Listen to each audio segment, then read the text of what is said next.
start with our call to order, please.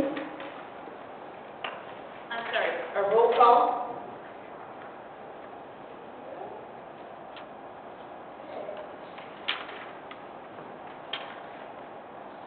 Director Stobie?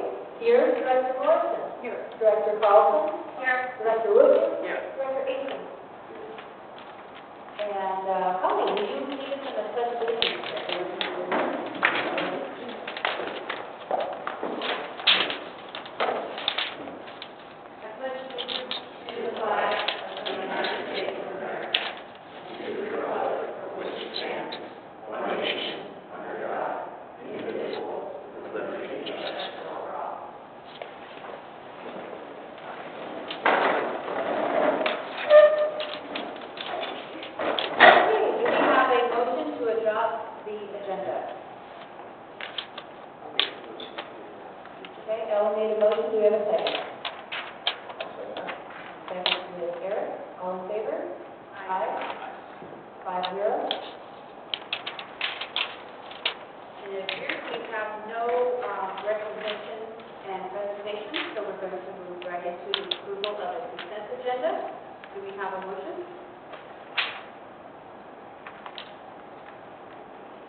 Okay, we have a motion to approve the consent agenda. All in favor? I'd like to amend that. I'd like to pull item 8, 2019-2020 first quarter budget to actual.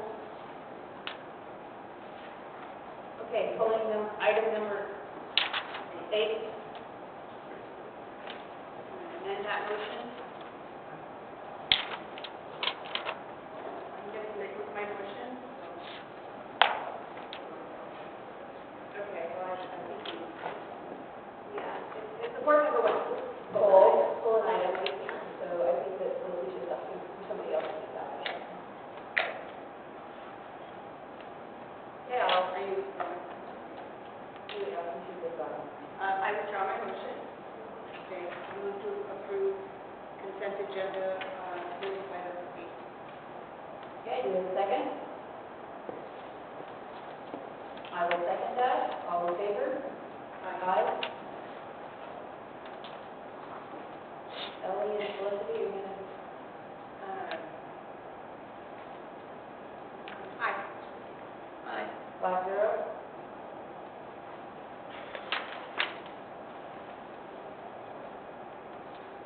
Okay, now we move on to our open forum, and this is for non-agenda items. So if you have an item regarding the CSD that's within our jurisdiction, you have the option to address the board at this time. We also give you the opportunity to address the board on each item as it is called.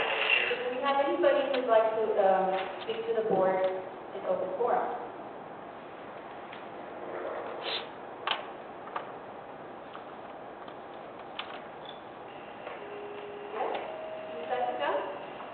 If it's on the solar.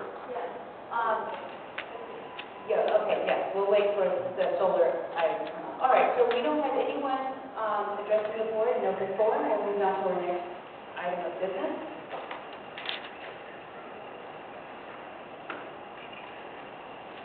Which is pulling item 8 from the consent calendar. So, Holly, why don't you go ahead and kick that off? Okay, so I think I just want some further explanation. I don't feel that we ever get enough explanation about why things are the way they are, and particularly with the, on page 1 and 2, the following expenditures, understanding that there are seasonality reasons for some of the small remaining budgets, but we're not even at mid-year. And I'd like to have a better understanding of why some of these items are so low.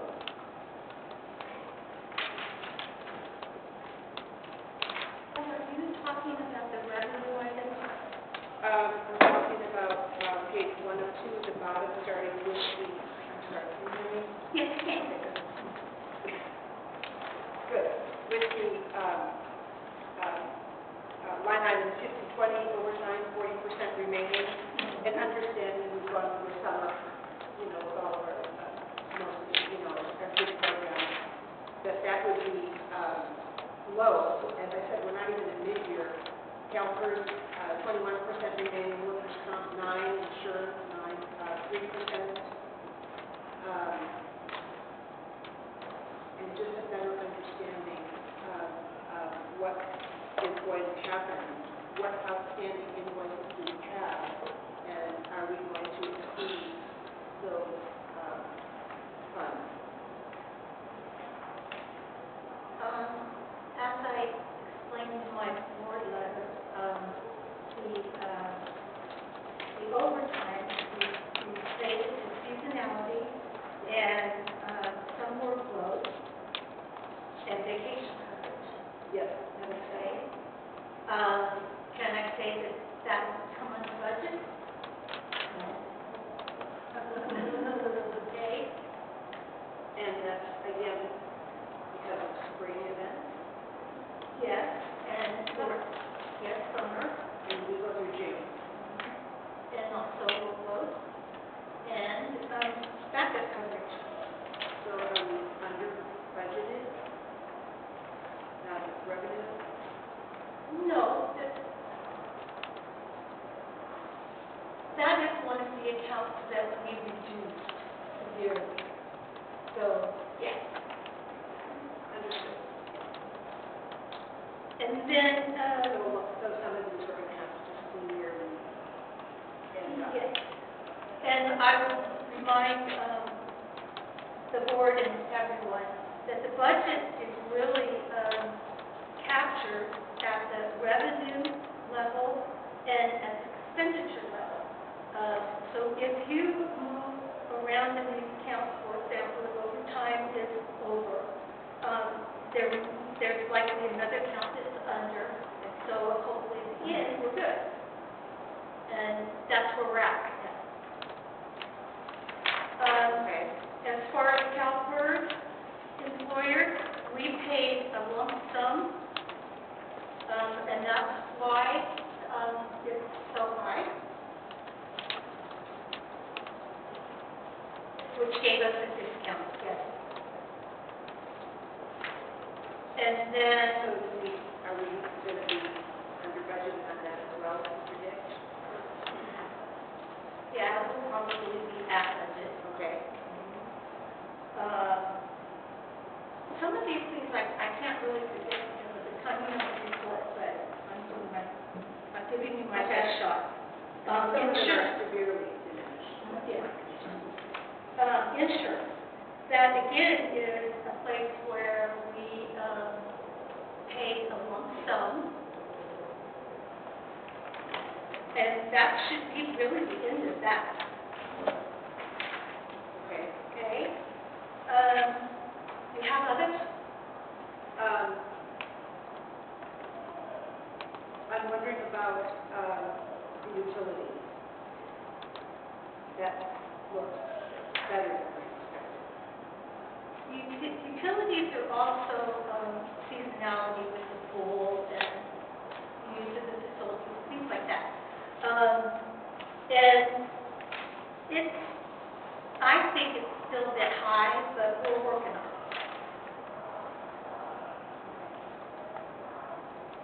And then the CAL FIRE in kind. CAL FIRE in kind is what we pay. We buy supplies for the CAL FIRE, and my understanding is that they reimburse Brownsburg for that. Right, they present us with, instead of an invoice, if you will. Yeah. They items that we need. Yes. Approved. They request items that they need, and then they send them back. Can I clarify that on the out there? So it's Will you really make it quick? Will you make it quick, please? I will. So just, I want to make sure it's clear what that in-kind reimbursement is. I'm Scott Linder, I'm your fire chief. I want to make sure I said that on the record, what I'm supposed to do. But the in-kind reimbursement is the contract that the district has with CAL FIRE for the use of the can crews, the growlers for can crews that come work in the Parks Department. And so instead of writing a check for the $200 a day that it costs for them to come out here, that they do a in-kind reimbursement. So if they come out 10 times at $200 a piece, that's $2,000, then growlers for camp submit an invoice to the district that says, we want you to buy these things for that amount of money to meet that income. And so it's just a way of working out the contract rather than money coming to the state, it's coming to the state or the crews at the camp for things that they need like gloves and helmets and different things like that, different types of supplies. And the reason that we do those in-kind contracts is because it's easier for the camp that has the crews to get the reimbursement, because if you write the check for $200, then that goes in the general fund of Sacramento, and the crews don't see the use of that.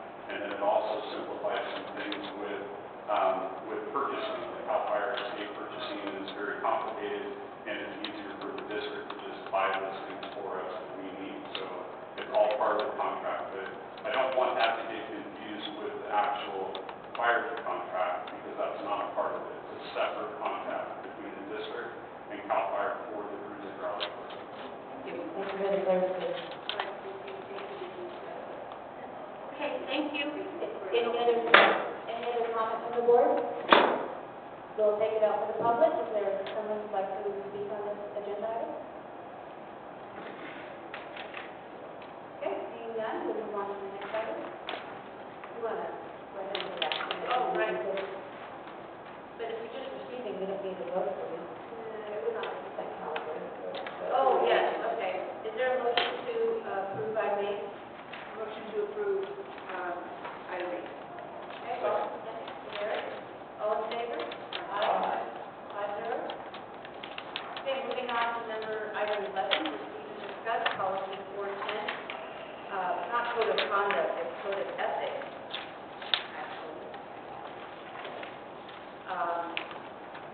Policy 520, board meeting agenda, and policy 530, board meeting conduct.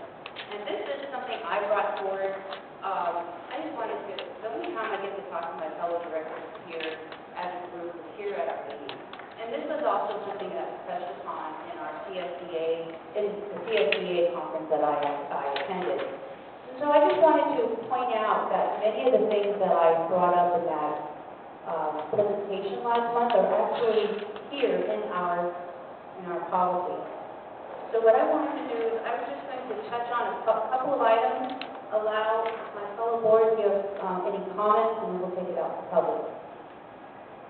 So, I wanted to bring your attention to policy number 4010.1.4. And again, this came out of the CSBA. We do have it here in the CSBA conference I attended. And that our responsibility here as a board of directors is the formulation and evaluation of policy. The routine matters regarding the operational aspects of the district are to be delegated to professional staff. So here as board members, our job is not to get involved in the minutia and the intimate details. Our job is more high level on policy. The other thing I wanted to bring up is that as directors, that we should definitely be emphasizing the positive when we're communicating and avoid any type of negative forms of interaction, which leads into 4010.1.7, which are saying different viewpoints are healthy. It's okay for us not to agree, but we need to not be disagreeable as we disagree. Just wanted to bring that to your attention. And the last item is 4010.2, and that we are here as a team. The 511 function as a board.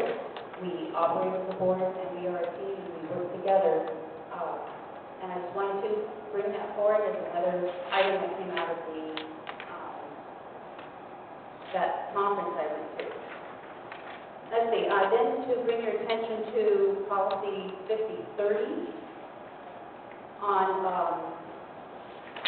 5030.4.2 regarding individuals addressing the board is that no boisterous conduct or profanity shall be permitted, and that if you have any charges or complaints against employees, that we do have a policy in place, and we ask that you follow that policy. And that we also will not tolerate any type of willful disruption of our meetings. And those are just the items I wanted to bring out. I wanted to hear from my fellow board members regarding these policies. If you have any comments, suggestions, and so forth. I'll comment, I'll say thank you for reminding me of these policies. I think they're good guidelines and a reminder to be civil with each other. I think that's what our basic operations of democracy is all about, is to disagree, but to do it in a manner that we can still be friendly. Anyone else?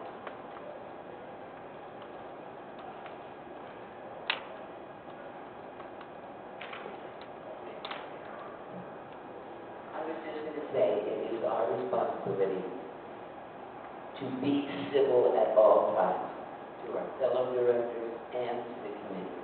That does not mean we don't have to listen to some of the things that are being said. We should absorb them and go back and forth discussing them. But at all times, we should be civil on all things. Thank you.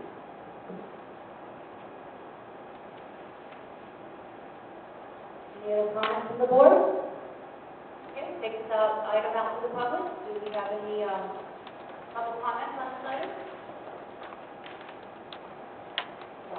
There's camera. Your camera system here is horrible.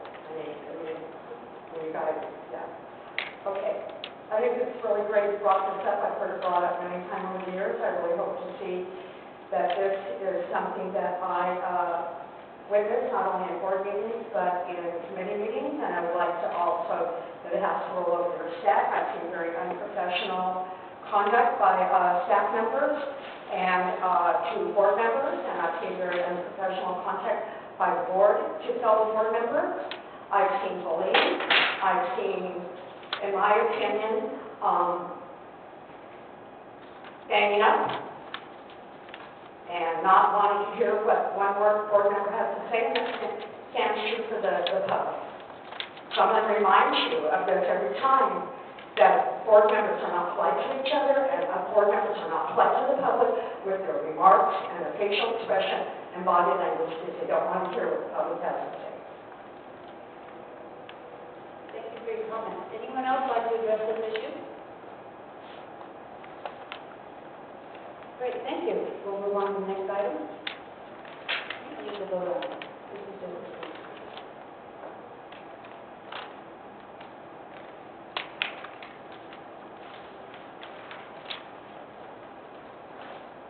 Item 12, review and approve resolution 2019-24 for solar energy acquisition. Consultant. Jill? Hello, everyone. We are recommending tonight that we enter into an agreement with ARC Alternatives for professional services related to the evaluating, selecting, and executing an agreement for a solar project. I want to acknowledge that we have some solar energy ad hoc committee members here. We made the fact, I see Dan Enright, and also Linda Locke. So we have been meeting since January. Also Eric and Monique were part of that meeting as well. We've been meeting since January, investigating options to house a solar project here at the district. We talked to a lot of different agencies, including Alvarado, the high school, the ELK, Cameron Park Golf Course, probably a couple I've forgotten at this point. But what we found is that each project is unique in size, scope, design, cost, financing. And really, each project is unique to whatever agency is having that project done. So it's very difficult to sort through all the different proposals directly from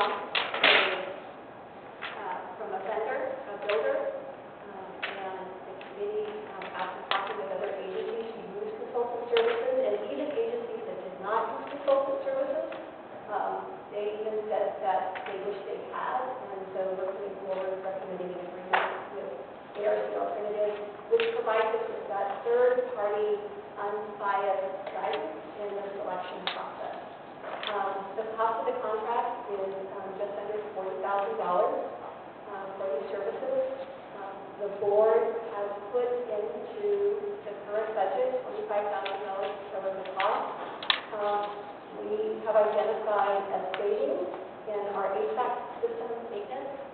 Mike was able to get our system up and running efficiently for much less money than what we expected, and so we'd like to take that savings and apply it towards the cost of the agreement with ARC Alternatives. So there will be no change to your budget. We'll just change the expenditure line item for that. And just a note that I think that it needs to be said that our project here is probably going to be in excess of $1 million, would be my assumption. I think that a $40,000 investment to make sure that we're building the right project is a very strategically well-managed part. What I'd like to do at this point is introduce Russell Driver, who is with ARC Alternatives, and he's going to run through just a couple of slides to introduce you to the company and tell about the project that they're doing.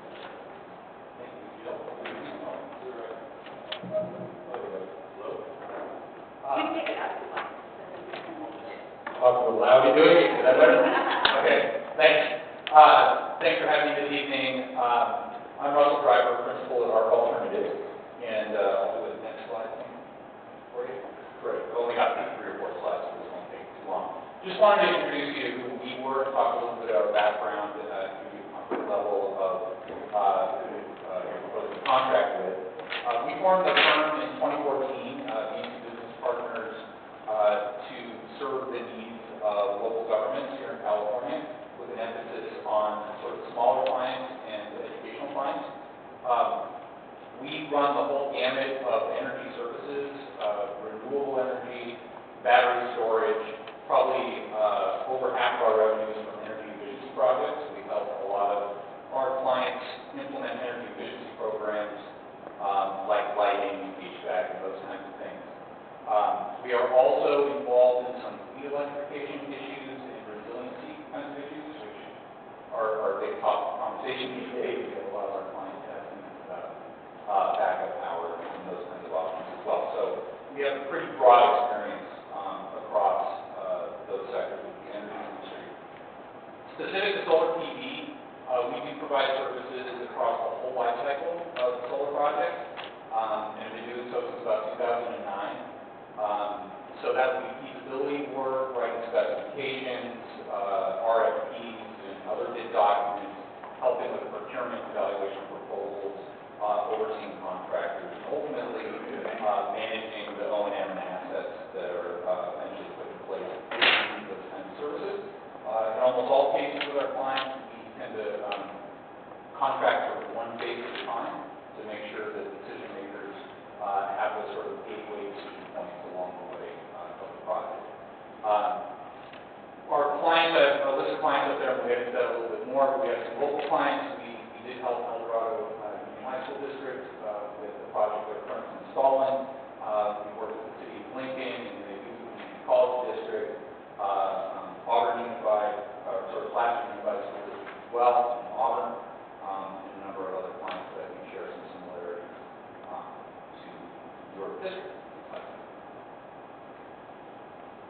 This slide, I just wanted to demonstrate that we've done a lot of solar in this period of time, so it does add up, and we work on almost 200 megawatts of capacity across almost 700 different sites, so we've seen a lot of different conditions, we've sort of seen it all, and we want to make sure that our clients get the advantage of all those scars and fun experiences we've had with various vendors building these systems. Next slide. I won't really spend a lot of time on this. The numbers are way too small, but the point here is that this does demonstrate a variety of clients, big and small. So some of our smaller clients, churches, and those kinds of folks, we've done some pretty small deployments with them. So I think we understand the needs of sort of small and mid-sized clients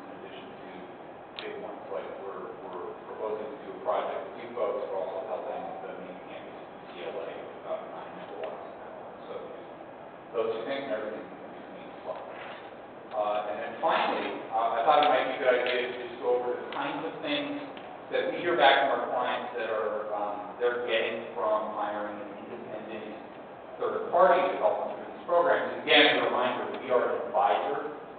We don't take any role really or stake in the implementation of these projects.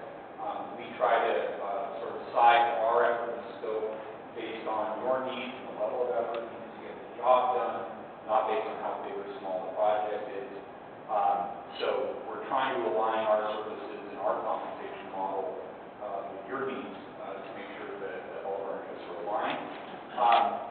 I think particularly right now, where the solar industry is, margins falling, competition going up, acquisitions all over the place, it's particularly important to make sure you know which way is up as you go through the sort of procurement cycle with potential vendors, because it is a little cutthroat out there right now on business development, sales, and then the other sort of key point up there, I think, is that we spend a lot of time in the way we set up these processes now with clients, identifying risks and putting forth strategies to mitigate them so that you know going in where the risk points are in the project, where prices might change, so that you and your staff are not surprised if things should come up, or we can literally take action ahead of time to make sure those kinds of items are covered.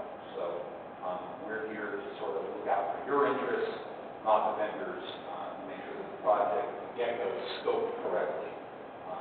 So that our mantra is sort of get the big decisions done well, and the little ones become a little easier. Where we've seen, other districts in both get into trouble is that, for example, they buy way too much solar that they need to know, and it's really hard to do like that. So that's our story. I'll be happy to help answer questions as we get further insight. Thank you. Thank you very much. Okay, moving it to the board. Do you have any questions?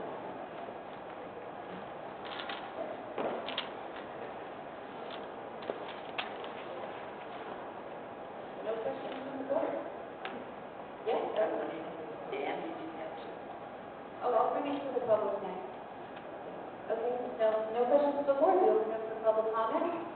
Anybody like to address the board regarding this item? Yes, please. Dan?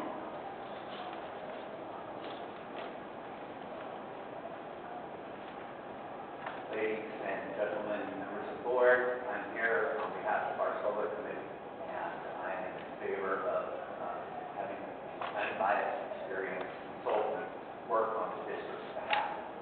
Reasons being, I led the project at the Elks Lodge, and it was an arduous project. Things that we ran into that we had no idea were things that we had to address, and because of it, the length of the project of getting consummated and finished took a lot longer than we anticipated, and we also experienced higher costs when we did it by ourselves without knowing further things that are involved in the project. So I stand before you in support of our solar consultant, and I just wrote down a couple of things that you should really consider when you're making your decision. You're not just hiring a perspective or an opinion. You're basically hiring an experienced, skilled company that has done the work, understands the project. Okay, they can identify and facilitate resolutions to problems that come up quickly. They're a great communicator. They can communicate to the board. If there's any questions or concerns, they can communicate to the project team without having to go through the bickering and all of the personal opinions of how things should be done. That direct line of communication is very, very important. They also can advocate, or they can be a catalyst for change in the project, and they would make those changes based on their experience. And a consultant is always in alignment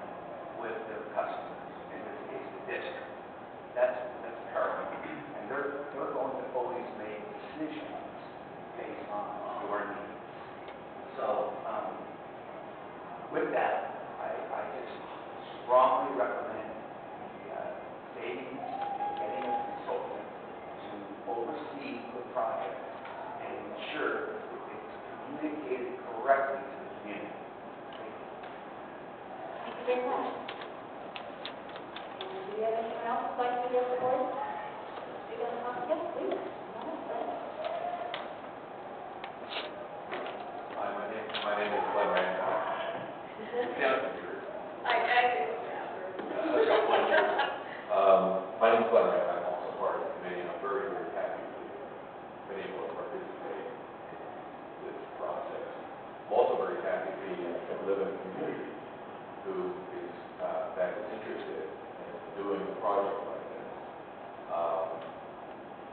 One of the things that we know a lot about energy is I worked in energy sciences for 45 years in the Department of Energy in the industry. Is that there's a huge frustration and uncertainty. Right now we're having an uncertainty as to whether power is going to be on tomorrow or not. By the way, our power did not go out this week because 2 days before we're supposed to have purchased a generator.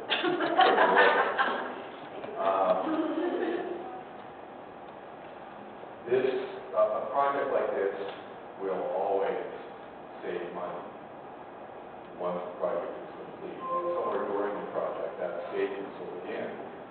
So the sooner you start a project like this, the more you'll save by a given date, like 2025 or 2030, the more money you'll save over that period of time. One of the other problems with uncertainty is that there's an uncertainty over time. If you look over the next 10, 20 years, and the price of electricity. We've seen it in energy.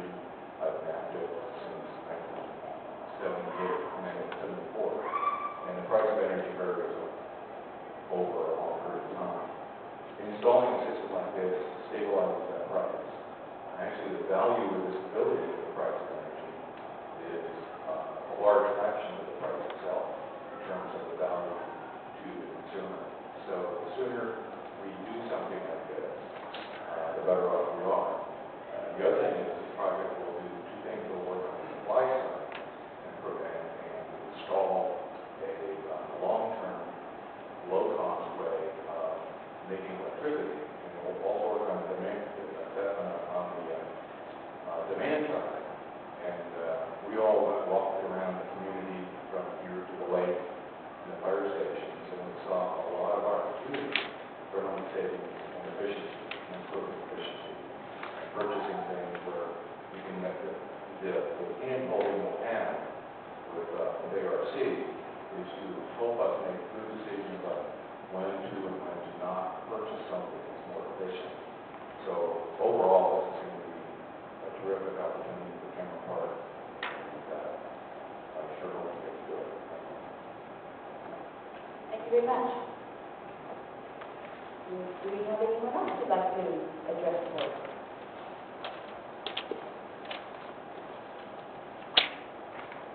Okay, we'll bring it back to the board, and we have a motion. So I just want to reiterate, you're approving resolution 2019-24 that authorizes the agreement between Cameron Park Community Services District and ARC Alternative, and that you will also approve an adjustment in our budget to take just under $15,000 from the HVAC capital improvement project and dedicate it towards professional services and safety. Okay, with that presentation, do we have a motion? I move to approve, shall I read the recommendation? I think we got it. I so moved. Okay. I'll second. Second, Ellie, sorry. All in favor? Aye. Okay. So four ayes and one abstain.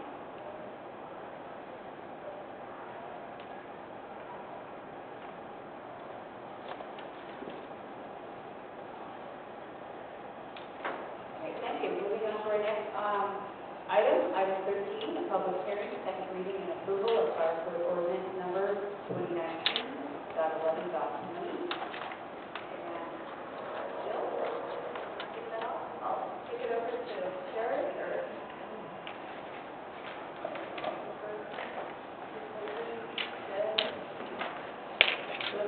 reading at the last board meeting. Oh, do I need to open the public hearing or do?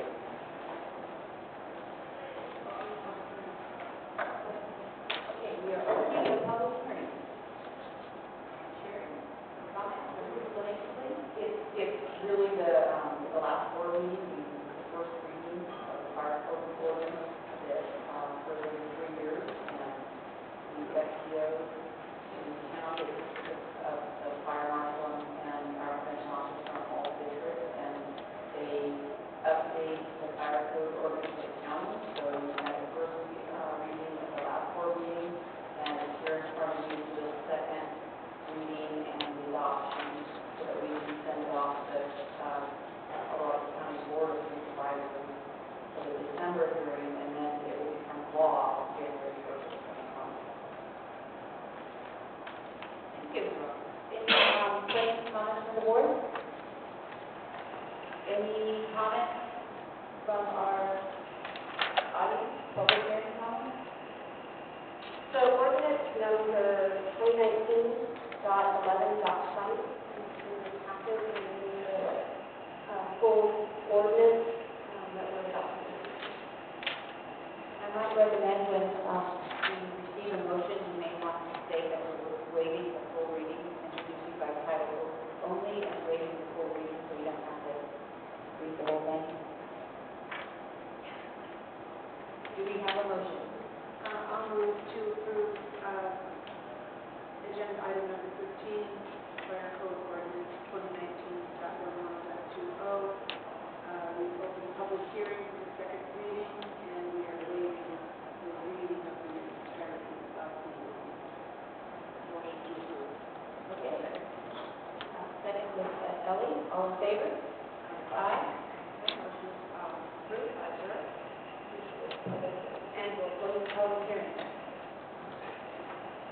Okay, moving on to item 14, receive and file special fund balance summary. Vicki?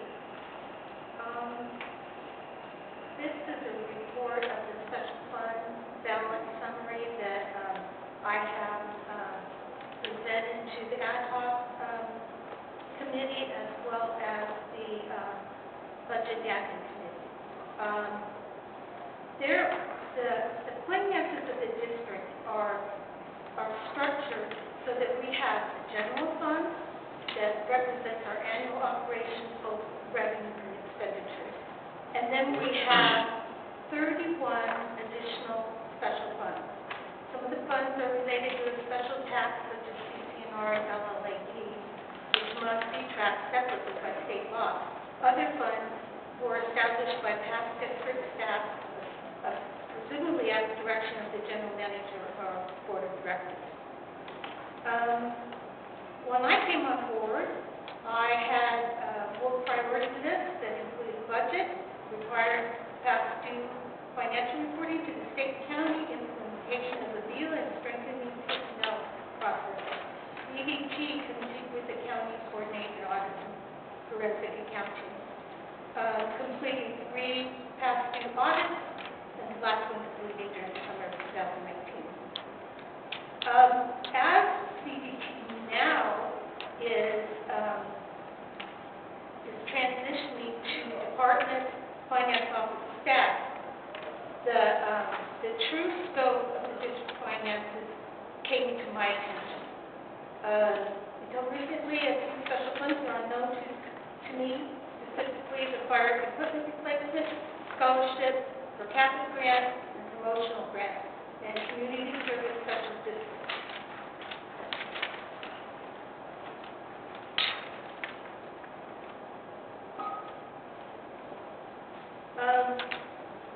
I want to go through some of the special, the funds that stand out.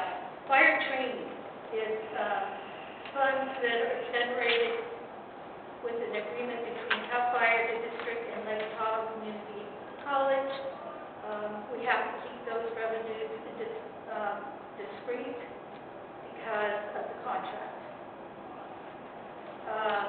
The fire equipment replacement fund is the district set aside funds for equipment replacement, deposits of fire apparatus, rental revenues, and expenditures for new been inconsistent over the years. The scholarship fund, the source of these funds is unknown. The per capita grant is a grant that was enacted by the State Parks Office of Grants and Local Assistance. We inquired about any outstanding issues related to the district's 2002 or 2004 parks per capita grant allocation, and the district is in good standing with the state. So the funds, remaining funds represent a reimbursement from the state for district expenditures related to an approved project, parks project. Expenditures for the project probably are in Fund 1. The promotional grant is another unknown source. We don't know what the purpose is either. And then the community center, the source and purpose of the funds is unknown. It has a significant amount of money in it, but we did it know. Staff will return to the budget admin meeting with recommendations for these special funds. Recommendations will be related to both policy and use, and ultimately need board approval. The special funds will become a part of the district's budget process. For example, the Quimby Fund will be budgeted instead within the special funds for park projects instead of having funds transferred from Quimby to Fund 1. And a reserve policy for the fire equipment replacement fund will be developed to guide those funds.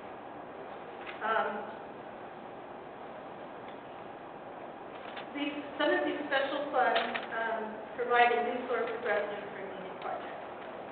I'm going to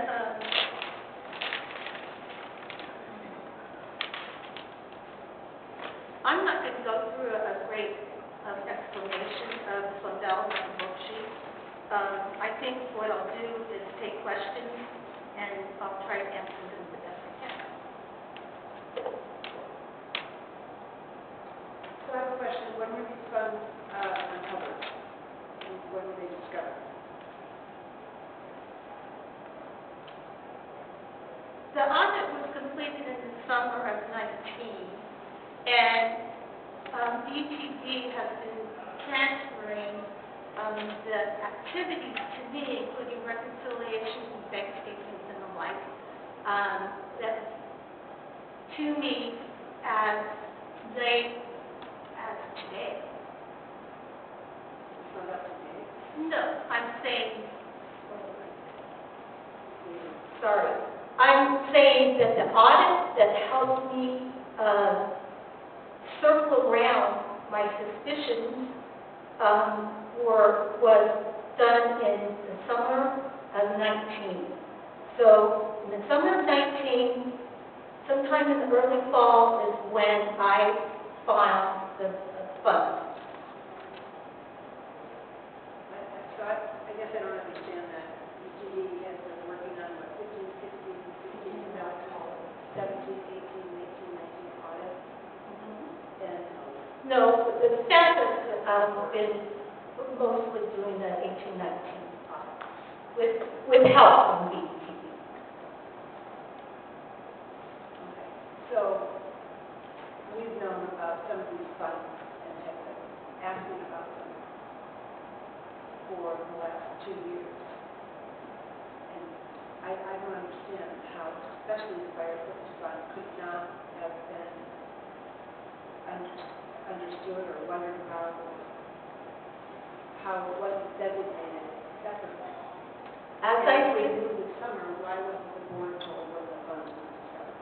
Why is it November of 29? Well, I believe we need to take that to the budget admin committee, and because of timing, we were just able to take it to the budget admin committee, and now bringing it to the board.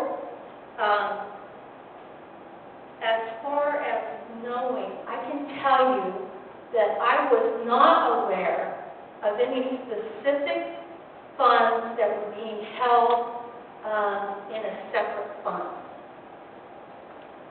The basic reason that I found the funds was I realized during some June, July, and August reconciliations that there was some, Fund 7 that I didn't know about, and so it made me circle around, and I circled around to the audit.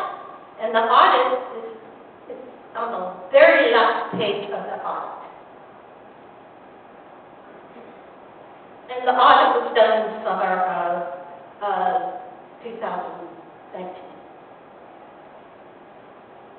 But what about the audit in 3 previous years?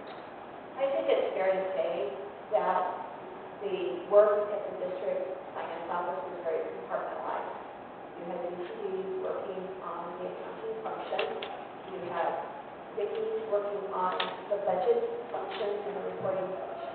And so it was very compartmentalized. The audits finally were approved over the summer. Accounting functions were being transferred to Vicki over the summer. And I think it was at that time that the pieces fell together for her about that these funds were distinct and separate from the general fund, which is really good news. We have more money than what we thought we did. And so someone in the past set up these funds, and they are still there, and that's a good thing. What hasn't happened necessarily, at least when I've been here, is the recognition of those funds. What we need to do is start bringing them forward, and we need to start budgeting them, or acknowledging deposits in them or expenditures from them. And so that's what we'll be working on with the budget. Now, Vicki let me know what she has discovered in the summer. I'm not sure, July, August sometime. And I said, well, let's wait for the year-end close. Let's make sure everything is still doing okay, and we will roll this out with the year-end. So I agree with you, Holly, this is very significant news because everyone thought that the money was lost, but we wanted to make sure that we didn't have to retract anything we said. And We didn't think the money was lost. We were waiting for the council. We know about many of these funds. Well, having people have come to meetings, right, we haven't board it. No, we started talking about these for years. So we've been very concerned. Vicki was sure that we found it and pulled over. Well, yeah, I felt really great about thanking them, yes. So how were they designated that we weren't tracking them for the last couple of years? How were they designated in our accounting format? They were designated as special funds and were not accounted for in the budget, both revenues and expenditures. So they were outside the board's preview, they were outside my preview until the summer, early fall of this year. So I question, will these be included in the second quarter budget actuals? Yes, I can do that. If you like. I think that would be very helpful for the board decision-making process, because it definitely significantly changes our budget. Yes, it does. Yeah, okay. Yes, I can do that. any other further comments from the board before we take it out to the public? I have one more question. What's the GO bond? That's the general obligation bond that is connected to this facility. So how do we deal with that? We were just taking money from the general fund? No. What happens is there's a special tax that's collected by the county, and then it goes into the fund held by the county, which, remember, is part of the fund balance. Both county funds and our UPA funds are the fund balance, are included in the fund balance. So they put the collections of the special tax into the county health fund, and then when I pay the bill, I ask for county funds to be released and reimbursed.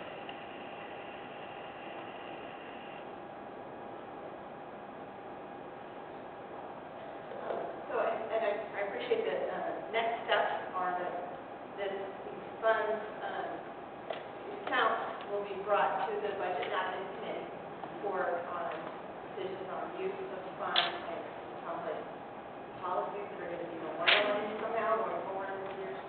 So this doesn't happen again. Right, and I recommend that I would like it not to take more than one meeting, but I recognize it could take more than one budget meeting. But I'm just trying to understand how this is going to roll forward. So the Budget Admin Committee will bring their recommendations to the board, and then, so I'm just trying to think in terms of I'm not exactly sure how it's going to get into the second quarter budget actions, but somehow it'll roll into a reconciliation. I'll do my best. Yeah, okay. Thank you. It's very well maybe that this rolls out within your budget, which usually is not about February, so it may be good to kind of all of that. And I would encourage the board members as we move forward on, office staff to make recommendations to the budget admin committee. As you review this, as you read this, please do share your thoughts with staff so that we can have that present to the budget admin committee. Like you will say, I would like to see us be able to move forward with this, finalize it, clarify it, and celebrate it and build on it. And then we've talked about budget admin, this will also move into our reserve fund, and also still does like that. So, please do speak to staff and the general manager, give your thoughts as we move toward next month's budget admin committee. And I would like to point out this is a benefit of having full-time employees, people who are around enough, who work with in the finance office and can carry on from year to year to year and not have that interruption with part-time employees and disruption. I think this is definitely a benefit of having a full-time employee, and thank you for all your hard work and finding it. Okay, any other further comments from the board before we take it out to the public? Okay, open up to the public comment. I think I'd probably expound on what Holly Morrison was trying to say. And I did speak to Vicki, and I realized that the accountant wasn't up here, and we have accountants in here. But I think my question also is, if it was known at the end of the summer why it wasn't brought forward, at least to the board and to our CAL FIRE partners, especially in light of all the stress and BS that has gone on here during budget hearings. I remember a very heated discussion about possibly having convention payments in 1 year and everybody being upset about it. I have been harping on this money for years. I'm so glad that Vicki found it. But I would like to remind you that between years 2012 and 2019, there was well over $1 million collected. Not putting that on you guys at all. $544,814 is better than nothing. And I hope when you move forward, and I wish you move it forward to your budget and admin committee, this fund has got to stay for the replacement of our fire engines. That's what it was set up for. That's what we need the money for, and that's where it needs to stay. And I'll fight for that. I worked with Richard Ramirez when we found out this money was missing. I mean, they couldn't find it, and that was over 2.5 years ago. So kudos to Vicki, but the only thing I will say is I would have liked to have seen the general manager bring it forward to the board and to CAL FIRE and to the public, to me and other people, that this money was found. It would have alleviated a lot of stress instead of sitting here 3, 4, 5 months later saying, oh, guess what, we found it. So I hope I don't hear any squabbles over new fire equipment. This is what this money is for. We are very fortunate to have CAL FIRE and that we get first priority, that our type 3s get rented out, because believe me, there's a lot of districts out there would like to enjoy this money. So count your blessings. Thank you. Anyone else like to address the board on this topic? Okay. I believe this was an informational item, bringing that forward. Thank you. And moving on to our next item, item number 15, receiving file fiscal year 2018-19, year-end budget to action report. unaudited. Vicki? The audit is almost complete, but I know of a few actual 18, 19 adjustments that are still pending. So I remind you that this is an unaudited budget to actual report. The year ended with a deficit of $134,869. This was much less than the budgeted deficit of $327,905. Most of this deficit was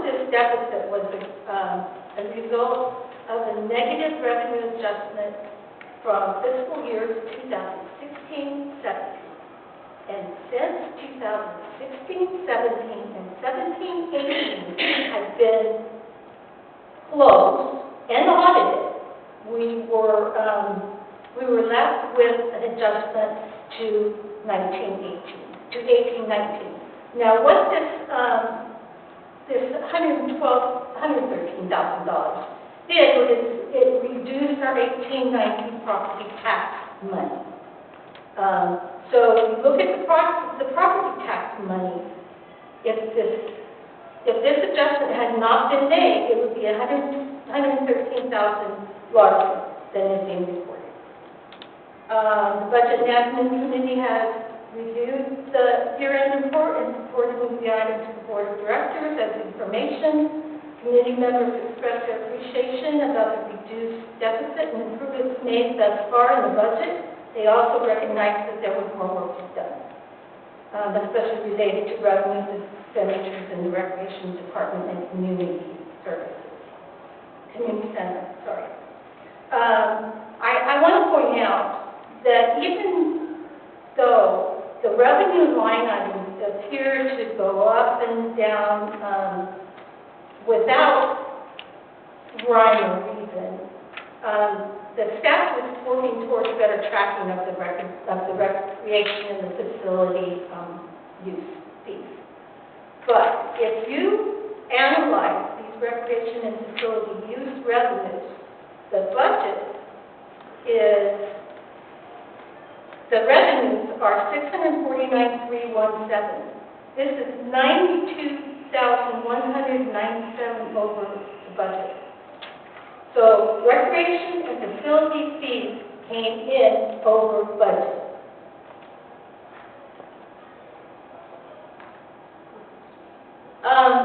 Other realized revenues of note is the property tax due to greater collections than expected, but remember the adjustment of the $113,000. Special events, including summer spectaculars, community center facility rentals, JTA reimbursement costs in addition to the contract payments. This is because there are certain things, services, and expenses that can go, that the JTA will reimburse, but they're outside of their regular contract payments.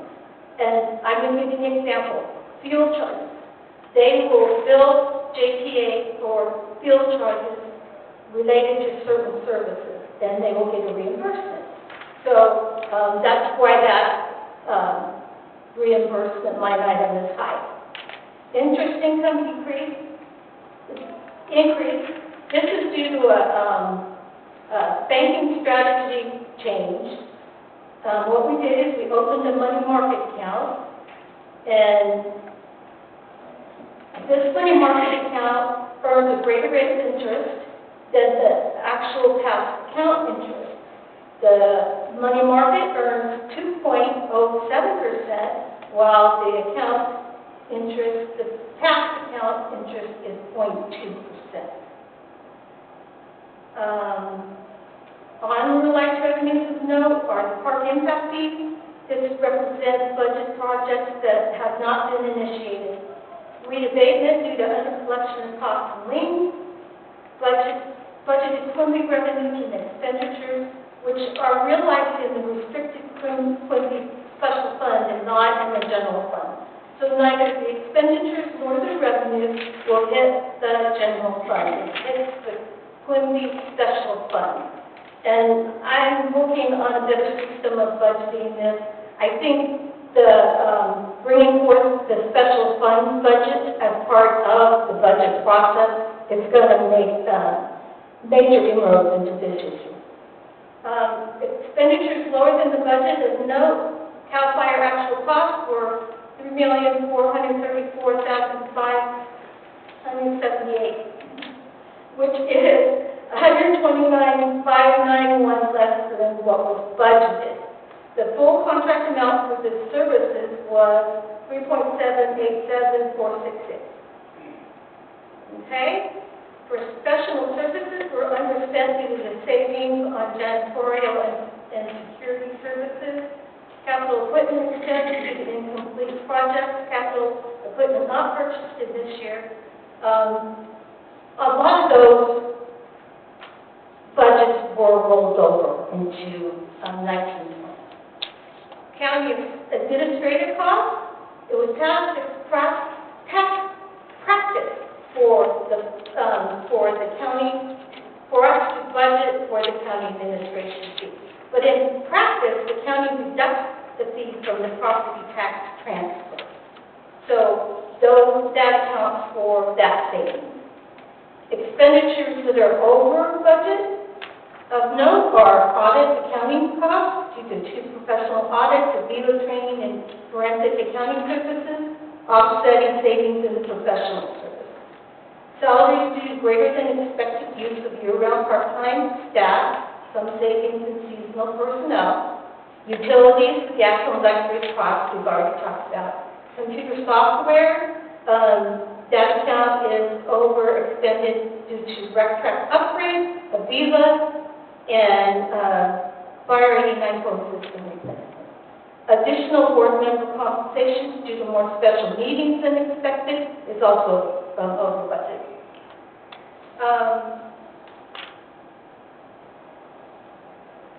I think this is the first budget from budget cycle to the community and board support when methodology and structural changes were made to increase accountability and transparency. Staff is reviewing the year-end financial information and will make adjustments accordingly in the future at the mid-year or next fiscal year. Accountability and knowledge about the district's operations will improve in future years by building a big budget foundation. I want to also state that staffing expenditures due to urgent but unbudgeted matters. For example, extra effort from the Parks Department to have all of the district properties in compliance with the district's weed abatement ordinance. And then I will present the report. I have given you notes to the right side of what I see is information related to whether the council above or below their budget. I hope that was helpful, and I'll take any questions. Okay, thank you, Vicki. One of the things that came out of the budget admin is putting these notes on the side, and that is fantastic. That makes it so much easier to understand and maximize the clarity. All right, any questions from the board? Go ahead. I have 2 comments and 1 question. Kind of wrong stuff with the draft budget and the final budget, but I really would like to see tying together income with expenditures, revenue with expenditures, right? Like a program, like all the cool stuff. Like, I'd like to see a budget where I can tell what, if we're taking in money from adult classes, I want to know how much adult classes cost us as a district, and if I don't have that information, I feel like I'm unprepared to make really good decisions as a board member. Yeah. So that's something I really want to see, like, not next year.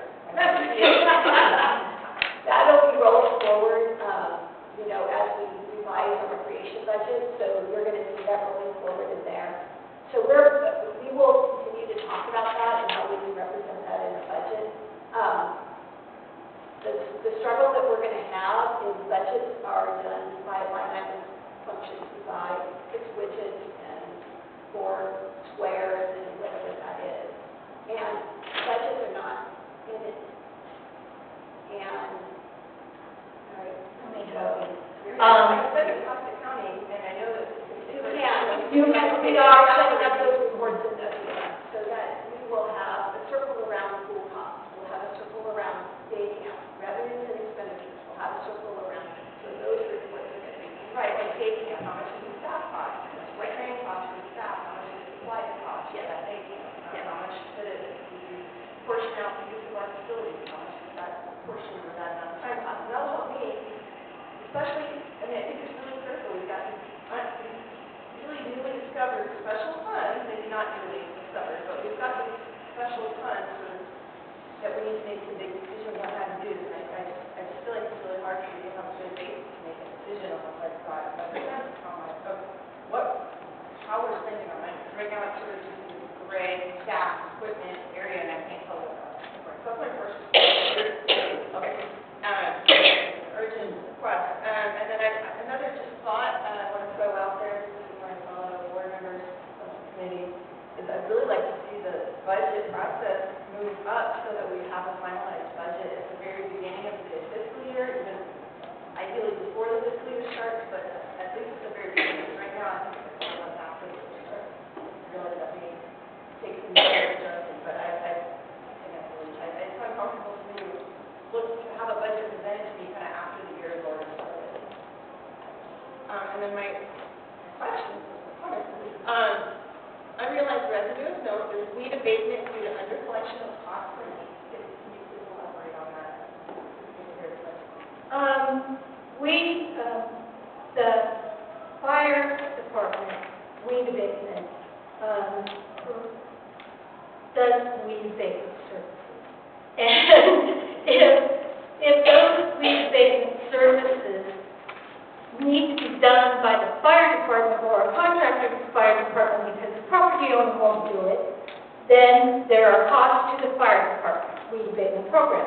So in turn, they give those households to me and those figures to me, and I process liens on those properties.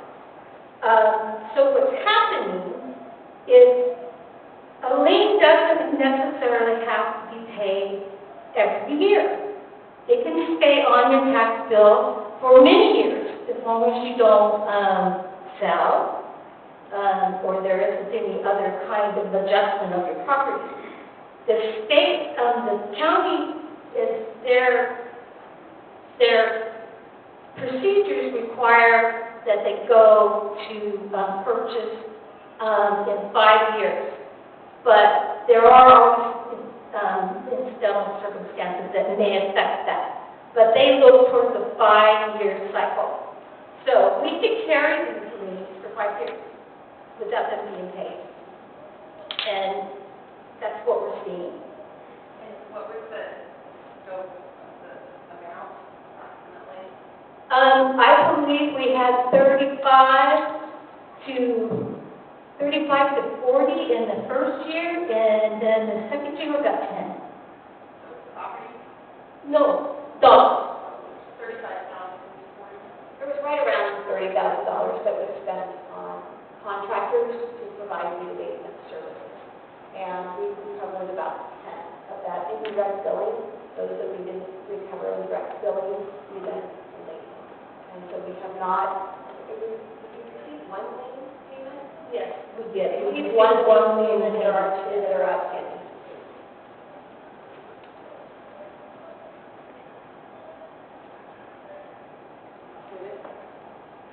Okay, so my concern is the fire budget. Line item on page 2, line item 5236. Okay, page 2. Is that check? The final budget for 1819 doesn't look right. That final budget for 1819 was a reduction to the contract amount to provide us the ability to not tie up appropriations expecting a certain savings from the from CAL FIRE. So anticipation of an average savings of, I think, $200,000, I'm not sure, it was reduced from the contract amount. But why? If you, Because in fact, the savings, close to $400,000, is very misleading to show a savings of $129,500,000.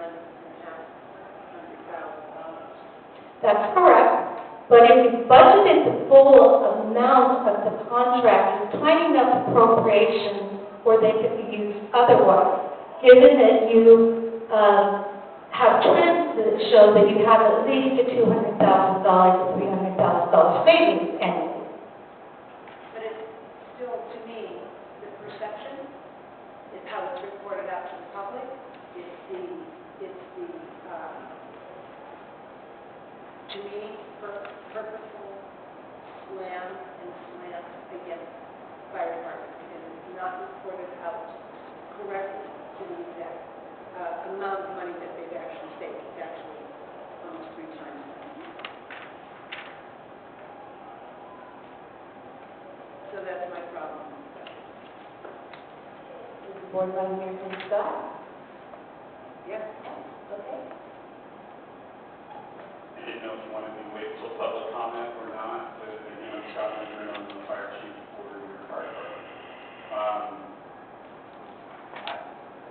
I have some very serious concerns with this report, with this annual report for the fiscal year end. I think that there's some false information in here. No, I know that there's some false information in here, and I can give you some exact numbers. So if you go to page 2, and you go down to where it says expenditures, and the first bullet point, it talks about CAL FIRE actual costs. It says the CAL FIRE actual costs were $3,434,578. That's incorrect. The actual cost was $3,467,194.72. And it says, which is $129,591 less than budgeted. That is actually correct because of the budget that we were just talking about with Holly, but the actual cost underneath the contracted amount was $396,277.92. So I think that Director Morrison is 100% correct when she says it's misleading.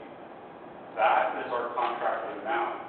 You should not be allowed to budget less than the contracted amount. We have a signed contract between the state of California and this board. So there's no guarantee that I'm going to be underneath that amount. We have been under that amount every year for 24 years that we've had this contract. This November, it's 24 years that we've had this contract. We have the exact amounts that show what we were underneath. It is 100% correct that it averages at least $200,000 underneath that contracted amount. But by budgeting that, it doesn't show the actual costs that were under the contract. And to be honest with you, we bust our butts to be under that contracted amount. And I don't think that this report shows the true reflection of our efforts to stay under that. The next sentence, it says the full contract amount for services was $3,787,000. That's also false. It's in the contract. It's $3,863,472.64. Those are all in the contract. Another thing that's very misleading in this is the JPA costs. So when you look at this, our actual costs billed to the district by CAL FIRE was that $3,467,000. But the JPA reimbursed $1,180,533.51. So your actual cost for running the fire department on the personnel side, on the contract side with CAL FIRE was only $2,286,661.21. So that makes it misleading. And I've discussed this over and over again. I've never got up at the public meeting in front of the entire board and the public and had this conversation. but I'm disappointed in that. Another thing that's not in here is that on top of the CAL FIRE budget for personnel costs and administrative fees, because you have an admin fee for the Russell County Fire Department, which is those numbers we were just talking about, there's also what we call O&E, operating expense. And the operating expense to run the fire department gets all lumped together in the entire CSD. That's very confusing and misleading in a lot of ways. I would like to see it separated, and the operating cost to run the fire department budgeted amount is this. We stay under that consistently. For 18-19, we were $41,629 underneath the operating expense to run the fire department. Now that's not the personnel cost. I want to make sure everybody's clear on that. That's the fuel, that's the tires, that's the maintenance of the fire engines that you own. That's the electricity at the fire station, that's all of those expenses. We also busted our backsides to make sure that we stay under that and we stay fiscally responsible. So when you're looking at the bottom dollars here, a big part of how this budget works is because of the fire department saving money. Another one that is a big deal for me, and we've talked about that, is the way that we budget the equipment rental. So the equipment rental is never guaranteed. It's never guaranteed depending on the fire season.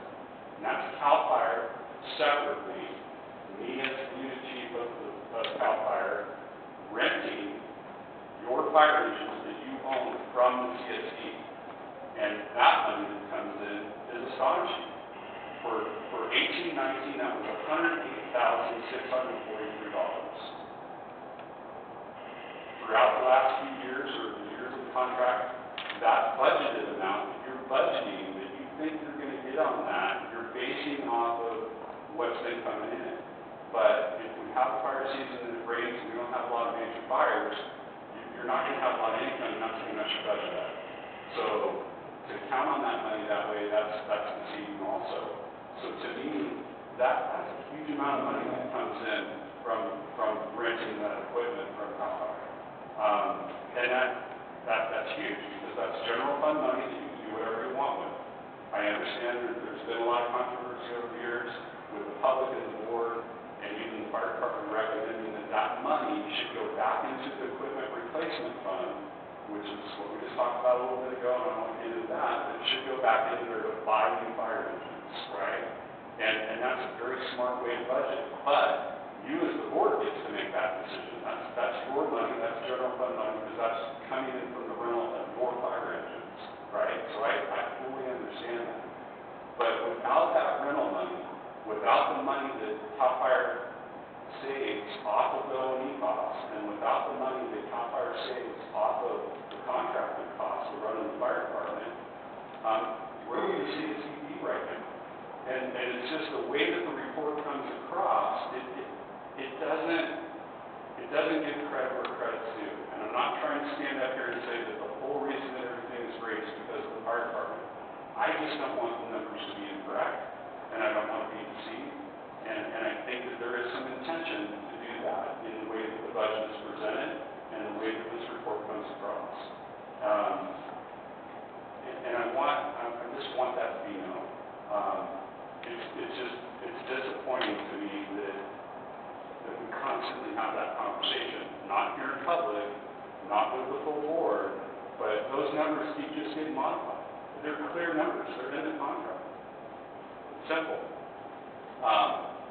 It's not in your packet, but if you want it, I have the actual cost that I was just talking about from fiscal year 13-14 all the way up to where we're at now, and it's even showing you what we're doing here in 19-20. The equipment rental for this year, because the fire season wasn't what it was the last couple of years, is there's only been $41,004 that's come in from that. So if you budgeted, I don't even know what you budgeted this year, but if you budgeted $100,000 to start getting some rain, which Lord, I hope we do, then that number's not going to change much.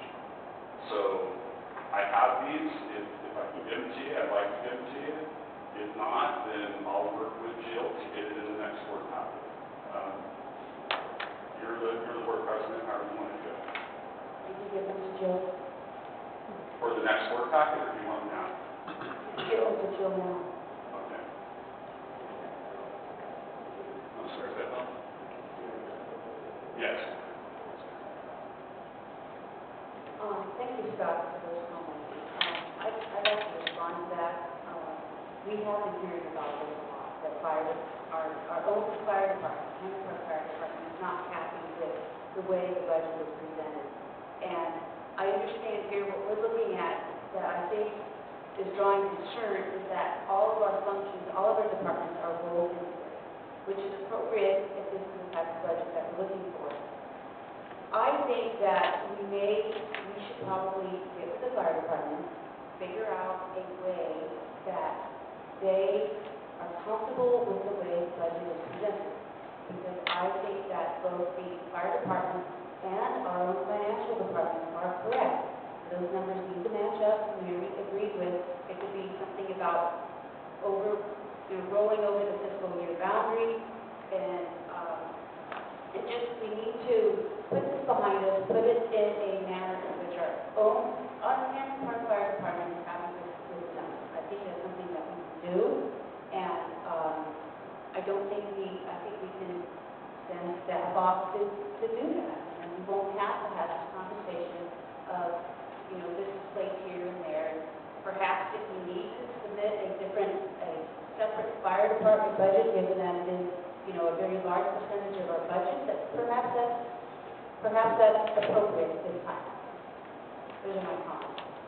Any other comments from the board? Can I add one quick thing to that?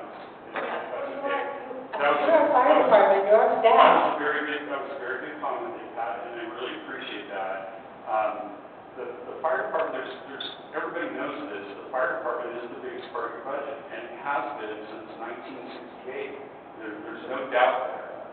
Way before CAL FIRE came in. We've only been running the fire department since, 96, so 24 years now this November. So with that though, that's what I'm asking for, is exactly what you said. Because you pay us an admin fee, you pay CAL FIRE an admin fee to manage your budget. We do this all over the state of California with thousands of districts just like this, or cities, or counties. We do it all over. If you give us an operating budget, we're going to stay within. The CAL FIRE contract that I talked about that we signed, that's a do not exceed. We will not exceed that. We can't. And if we exceed it, the state of California pays that. So it's a perfect win for you, especially since we stay under. And we're able to stay under because of the depth and the size of our department and the resources we have available. And so if you give us an operating budget that's separate from this, it's easier to follow, we will stay under that budget. If we break some fire engines and our maintenance cost goes over and we can't make that up somewhere else in our budget, then we'll come back to the board and we'll say, hey, we just blew a motor in a fire engine, and those are $20,000 to $30,000 to rebuild, just so you know. And maybe that shoots us over that annual budget. Well, that's a legitimate reason. And we would make a recommendation of, are we going to repair it? Are we going to park it? What are we going to do? So I'm saying that you pay us and expect us to perform, and we do, and we perform to the best of our ability every year of this contract. We've been under every time. We've exceeded the expectations of this contract over and over and over again. And I just want that to be known so that we'll stay in it. If there's an issue, we'll address it. We'll fix it. We want to work with you. We want to be your partner. We feel that we're your fire department. We are CAL FIRE, but we're the Cameron Park Fire Department. And we take a lot of pride in that. So I really hope that you do what you're asking to do. I think you can do that. I don't doubt that we can come up with something. Absolutely. And I apologize for the misrepresentation of the contract amount. I think I took that out of the RFP and not, so that's my mistake, and I can fully accept that. But there was a last minute increase in the contract after the RFP, so I just put that in there. So I apologize. Okay, any comments from the board before we open up to? Copy of the letter. Well, we can hand it out, but I think that's something that staff will work out with the fire department in order to, Well, when can we get? Well, we want it now. Yeah. but we're not going to go over it all. No, understood. No, these are bad years. Yeah. I'm just showing, equipment rental and. Yeah, the paper is just showing, it's back at what I said, what I gave you, and it's giving you previous years all the way to 13, 14, and showing you it. Thank you, but we need to, okay. Any other further comments from the board before we go out to the public on this item? Okay. I brought this very same issue up at President Avenue.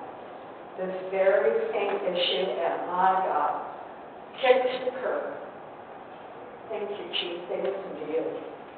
I brought this in, and you have a contract, you see you're going to have savings because our fire department has pristine numbers. They know right where they're at all through the year.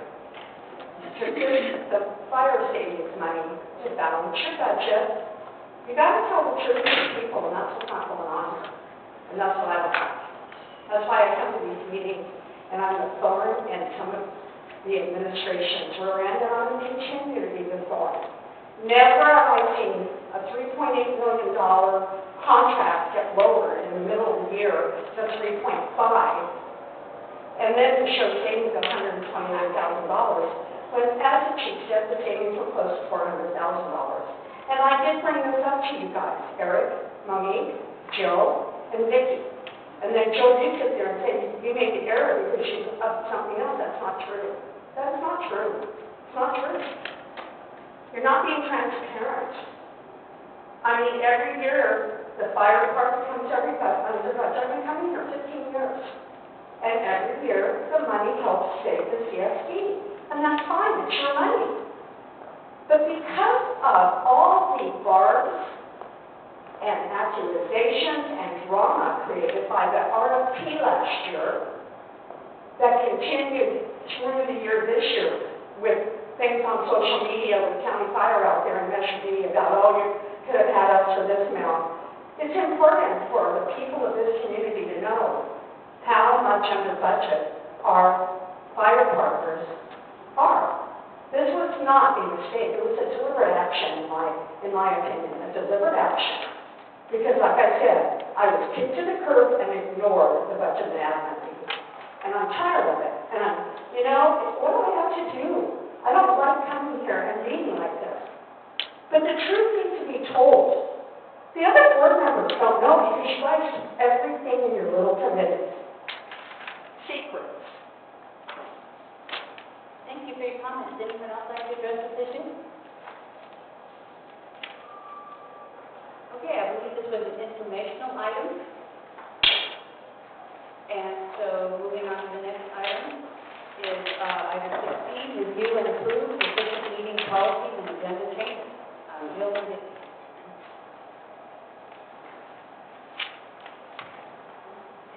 Okay. So there was some conversation at the end of the September board meeting about putting into place some measures to have more efficient meetings. And so with that comment from the board members, staff looked into policies and also our agendas. We brought some thoughts to the Budget Admin Committee twice, had dialogue with our legal counsel and Jason, and also we had some dialogue with our auditor. And now we refined it and we're bringing it to the board for consideration. The highlights really are that the policy is inconsistent as far as the rules to guide the meeting. One says Robert's Rules of Order, the other one says we would like a more flexible agenda. So we're recommending that we use Rosenberg. This is Jason's recommendation to us. There's a lot of local agencies that have gone through Rosenberg. It's a little bit simpler, more straightforward. We had a board member ask who else is using Rosenberg, and I can tell you that City of Belmont, Calistoga, Fresno, Redwood City, Richmond, San Mateo, Santa Rosa, and Sonoma are are the cities that are cited by the City Clerks Association. The City Clerks Association is recommending also Rosenberg's rules for local agencies. Another highlight is we would like to delegate the approval of the check register to the Budget and Admin Committee. Again, that was supported by our auditor. We want to make sure that we have appropriate controls in place, and we thought that was fine. Also, Jason thought that was fine, the auditor agreed. The policy regarding public testimony is it's 3 minutes in one spot, 4 minutes in another spot. Also, our agenda just cites 4 minutes, and so we recommend to be consistent and go with the 3 minutes time period for public testimony. Always people can ask for more time if needed. We want to simplify the agenda template, and a lot of the information that's in the front can simply be posted on our website. And then we would like to continue the practice of having the department reports as end up in the staff, and just have the general manager's report. And those are the recommendations. Okay, comments from the board?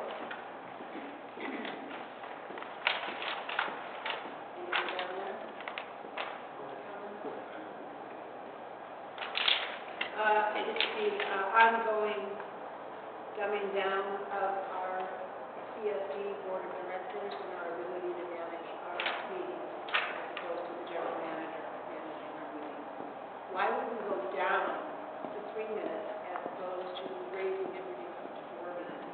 So you don't have to deal with asking for more time, having an issue with the board. I find the items that we have already removed without board approval, that you as the interim president took upon yourself to remove the parks and recreation. Where are our staff leaders? Where are our staff members, our senior staff members? This is ridiculous. We have absolutely no information for the public except a couple of sentences in the general manager's report. Where's the park superintendent? Where's the recreation supervisor? To let this district know what is going on. And to reduce the public speaking time is just unheard of. You are also now trying to take out the check register and have 2 board members being able to supervise that, as opposed to it being brought forward to the entire board. This is our job, and if you don't want to do the job, then don't be here. But to dumb down this meeting continually and go to some other program is just ridiculous. Very, very disappointing in this proposition. And for the general manager to say that the board members, no, a board member and maybe a couple others said, well, yeah, let's look at some things. But I never agreed to any of it. So do not include me when you have blanket comments in a public report that looks as if it's the entirety of the board that is requesting changes, because they're not. Further comments from the Board? I think as a director, we all owe each other a question put nicely or a motion made nicely. But the very idea of getting upset at someone, whether it's the general manager or Parks and Rec, you are the director and you owe the public and the other directors. And kind of a So the normal comment that you way. made about directors. I would like to finish my conversation before you jump in. I'll let this go if I don't choose to get into it. So the comment that you made about Barbara Rogers when she came up to the podium, you don't have to be included in this concern? Holly, you're getting off the topic. No, I'm not, she brought it up. She brought it up that we're supposed to be nice. She made another comment that I have been complaining about to multiple board presidents, and you let her speak over when somebody gets up to speak. Now you're trying to reduce the amount of time that the one person, or what, two people left here from the public. There's two people left here who want to reduce the time that they get to speak. It's unbelievable. Okay, any other further comments from the board regarding this item? We'll open it up with no further comments. Okay, well, Eric? Just because most of the discussion we've had today took place on this doesn't happen to me since some of it here. In terms of the Rosenberg rules of order, this is something that I've been looking at for probably about 6 to 7 months personally. Just looking at other ways of running meetings and a simplified version of understanding how meetings can be run. Particularly when we talk about community-based meetings or who are necessarily school and Robert's rules of order. This is the same spirit of it, it's just a simplified version of it. More efficient, it doesn't dumb it down, it just simplifies.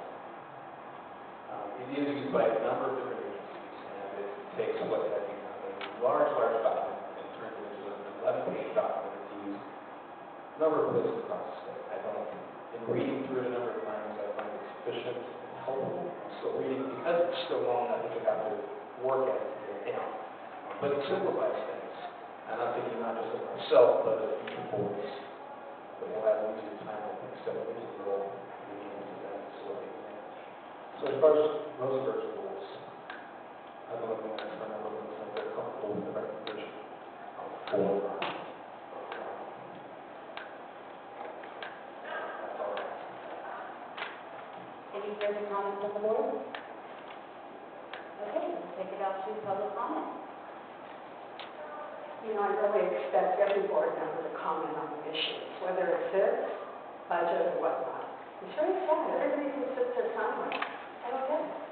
And you know, I don't disagree with the change of this, but showing our time, I do disagree with it. It's not fair. You guys are just trying to shut us up. You're not ever going to shut me up. I mean, they're going to do it here, or I'm going to do it on social media. I think you'd rather have me do it here. I think it's very unfair.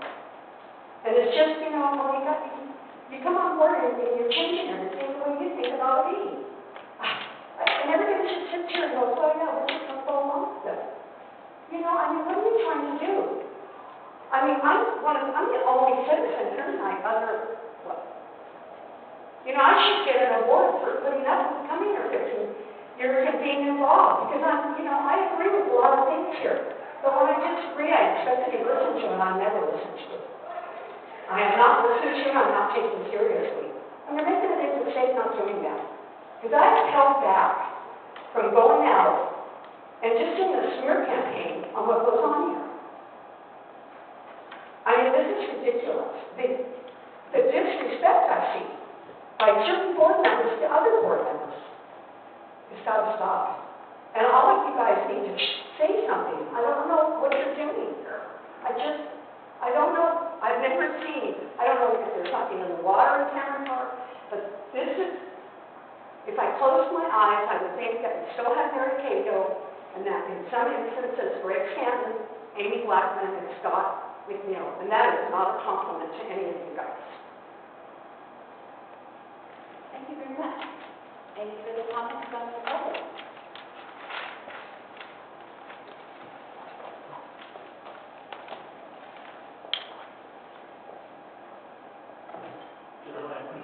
Jeremiah Ramirez. So I support the revisions for the board meeting and Dr. Rosenberg. I think you guys are incrementally moving toward being more professional than where you've been, and just continue on that path. The district has had a lot of issues before. There are things in existence right now structurally that were a result of bad actions of bad actors. We're coming out of that, so we need to start moving back toward normal business. So this is part of that. And I would just say 3 minutes in the public forum for a speaker is actually quite long. You can go to some meetings and get 30 seconds. So to have multiple minutes is like, it's a courtesy to the public as it is. So you have differing numbers, 3 and 4, bring it into alignment. She spoke for 90 seconds from what she made her point. 3 minutes. That's all. Thank you very much. Okay. Having no other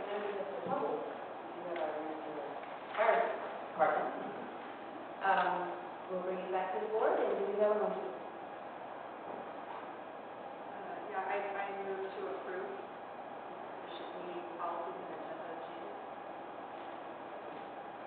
Do we have a second?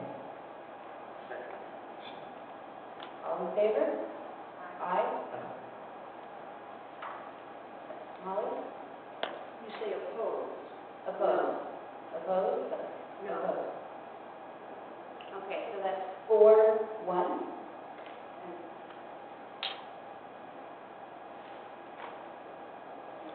Motion passed.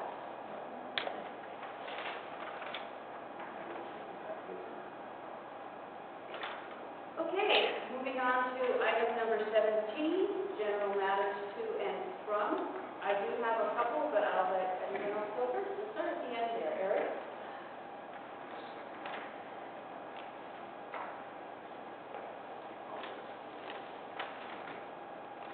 Wanted to mention, I got the chance to attend a fire insurance forum here, and was thrilled to see this room almost completely full. Counterpart residents, local area residents, and actually I stayed mostly to the end.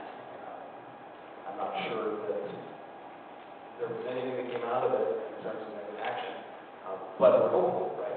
I found that a lot of community members were far more informed than they were when they came. The interaction. And one thing in particular that I was appreciative of, I had been in contact with several members of the office asking him to come and speak in my classroom, and so my interaction with his assistant, she strongly complimented the CSD staff for their work with his office to put on the event after, I think he budget lunch later. But this was about 2 weeks later, and she was still talking about it, so I wanted to go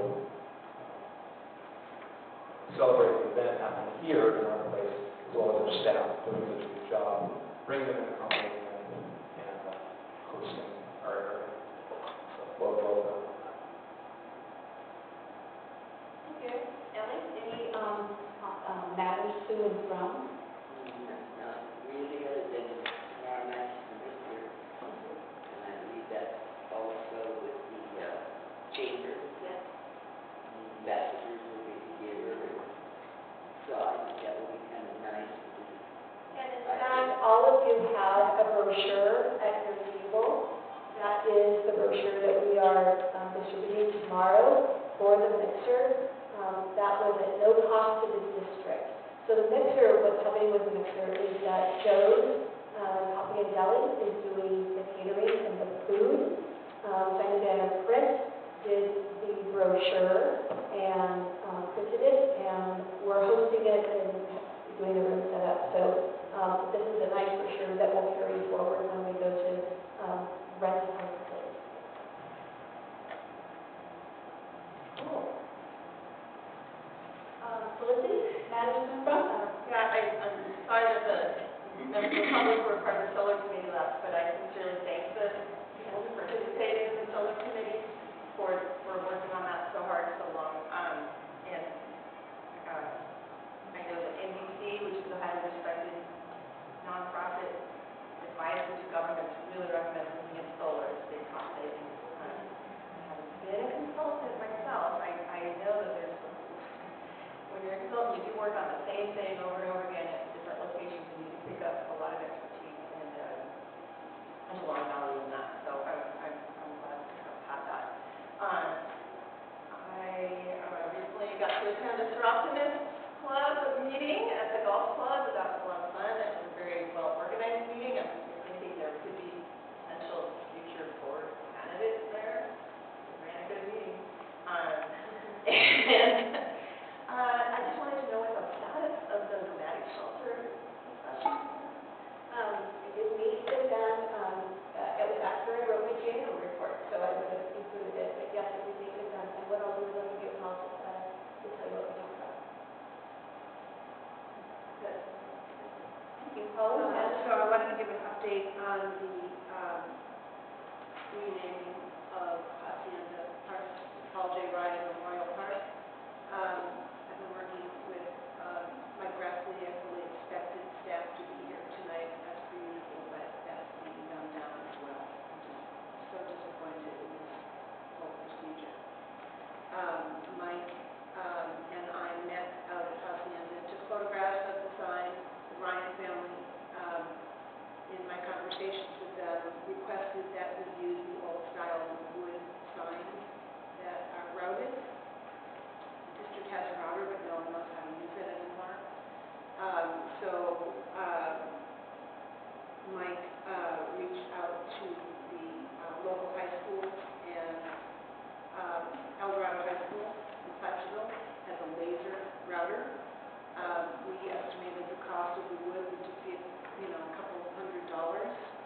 opposed to the almost $4,000 bid we got for some metal signs with a plastic layover or something. And Mike was out of town last week, so I'm not sure if he was going to get back with me about tonight to let me know if the high school had finished the job. They're going to route it, the high school kids will route it, and it will be brought back to the district to be painted and stained and sealed, and then district will mount that. So I've also been in contact with Johan and working on fundraising to donate, to pay for the cost and then donate a substantial amount to the high school for either projects or scholarships. Kids can't afford to take those classes. But hopefully this will be done here in the next week or so, so we can get that park renaming ceremony scheduled. Okay, I have a few items. The first, I wanted to comment on, Felicity brought up 2 items regarding the budget, and she wanted to bring the budget sooner. How possible is that to bring the budget forward sooner in the cycle? I've been kind of throwing that whole schedule thing around in my mind for a couple of months. I didn't like the way this last budget went, and so I am looking to move up the development of the budget, which should give the board and the budget advocacy committee more time. So those, I'm thinking it through. And then she brought up another item about the income and expenses and wrapping around, drawing a circle around various rec programs and so forth. And when do you see that project being able to provide that data to us?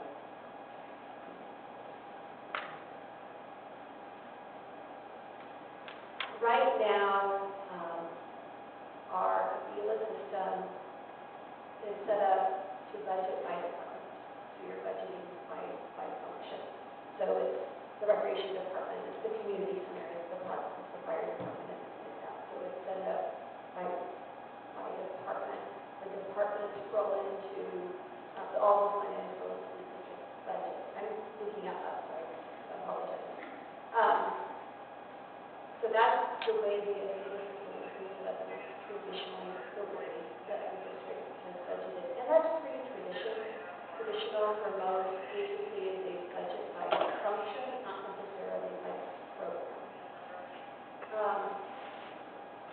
What the VILA allows us to do, not on the budget part, but on an accounting part, is it allows us to track by program. So for example, for the fire department, we put together a JPA program budget. And so all of the expenditures and revenues associated with the JPA will be, there is a little circle around this JPA. Same with, the pool and things like that. So it'll be parks, maintenance workers, recreation lifeguards, and all the equipment and supplies. So there will be a box run around all departments for the pool. We're going to have to, if the board chooses to budget differently, moving away from the department budget, there's going to have to be some more conversation about that. I think it's important to have boxes around revenue generating centers. So for example, the community center, that is a separate budget, and so you will be able to see all your revenues and all your expenditures around the community center. Fire department, we do everything in the fire department budget. So what I think they need to do is meet with Felicity and Shirley, and then if we want to make a fundamental change in how the district traditionally budgets, we're going to have some conversation about that and how it makes sense to bring that forward. So I'm all for that. I don't want to be a wet blanket on that because I agree in our current fiscal climate that it's really important for us to see where things are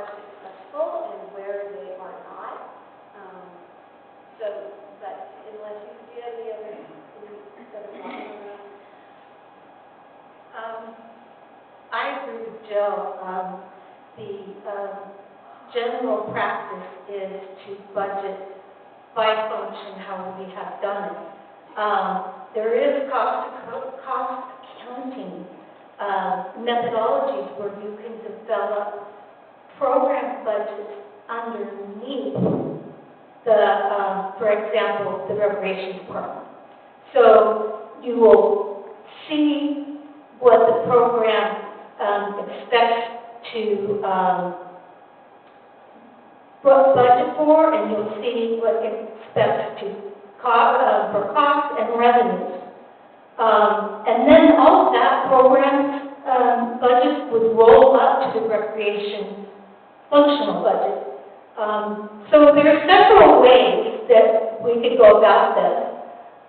I would not recommend going away from the functional budget. But I think through some talking, we can figure it out. The other thing is that the new structure that we set up, we are starting to track history. And so if we change, to like the community center before, the community center and recreation were co-mingled. And when I got here, I said, let's separate them out so we can better track it. So now we're going to have community center separate from the recreation. If we fundamentally change how we are budgeting, we will disrupt our ability to look back. And so I think that we need to get where the city wants to go for more information. I got to figure out how to do that. Okay. Well, we need to go figure it out. The other item I had is approaching the budget with the fire department so that they're comfortable, so our own fire department is comfortable with how we, our contract holders are, and so forth. So I wanted to ask, how is the best way to approach that? Does that think that should go to the budget admin? Does it think it should go to the fire committee? Have you maybe need to think about it and then let us know? How are we going to do that? Well, we can certainly bring it to the budget and admin. The budget, so it goes in the budget and admin. We can certainly, we can get with Sherry and Jed and Chief on Grimm and we can get some recommendations and how it goes. Okay, great. So we can expect to see that through the budget admin. Yes. Okay, great.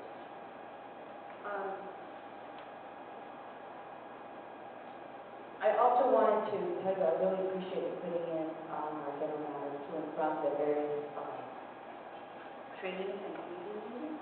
I think that is really interesting and helps me with my planning and probably my fellow board members as well. And I also think we really need to move up the priority on our audio here. Where are we with that, and how can we move that up so that we can get that taken care of? We will work. And that's all I can say. We continue to struggle with our current system, not wanting to spend money on a new system. So we can either continue to work on our current system.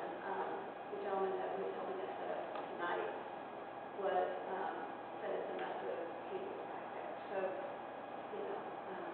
at some point we need to throw the towel and move forward with it. I can speak to that a little bit. We probably have a problem with our system here, regardless of its room is set up. This is not designed for what we're trying to do. And as much as we like to think about our technology, we can't. This is challenging. I wrote this on for about 12 years. And full-time trying to hone a room takes years of time. This is not a high priority for once in a while. So I'm not saying don't go after it, but my best recommendation is to set the levels and board members with their mouth right on the mic every time. And when they turn, look like this. When they turn, look like this. They should become intimate friends with the microphone. That's the best way to be heard every time. So. Okay. So wait, I still didn't do it. Wow. Thank you. It is better. Okay, and I want to thank you, the staff, for all the put together this giant packet, and for my fellow board members for reading every single page. You do have more? it was on my list and I forgot. Okay, sure, yeah. One other matter, I would come to the town hall here with our supervisor, Chief Grant, I really appreciate that wish. Glad it didn't run longer than it did, wish there was more time. We tried to cover, she tried to cover so much territory in a short period of time. I was really grateful to get to hear from Regional Transportation, County Building and Permits, Director of Transportation, Community Planning. She was 5-minute bullet point report at the end because there wasn't any time left. She made a comment that has stuck with me that I've been noodling since, is that Cameron Park, and those who have been around longer can correct things, hasn't had or doesn't have a committee independent of, say, the CSD that looks after the future interests of the community. It goes after things outside of the purview of, say, the CSD. Whereas other communities in our area do. Now, I don't know the truth of that, but I do know that, for instance, our neighbors like Rock Hills have those people that for years have gone after things like annexing developments, trying to put them into sphere of influence, and recognizing that our territory here is shrinking rapidly, and our influence with that is. I'd love to see if we can begin to find these ways to gain some more influence back and help our community grow. There's still development that can be pulled in, and that would be good for us.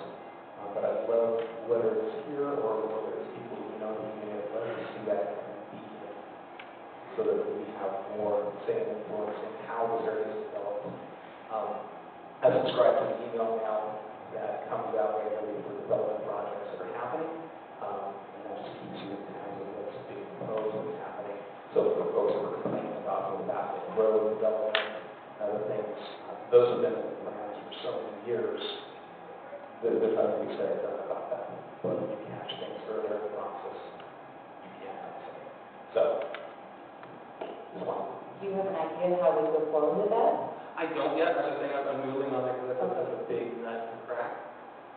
But without it, things happen to our community. And I'd like to see us be proactive. At this point, it's just an idea, but I figured more on thinking about it is better than just one. Good idea. Okay, then the matters to and from. Moving on to item 18, leftovers. Let's go with start to the power outage.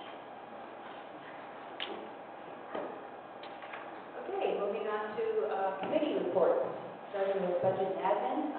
Pretty much you guys saw all our business. We brought everything forward that was on our agenda. I think there was one other thing. Oh, we have some interesting things coming forward that I wanted to share. This is pretty hard. Our strategic plan moving forward.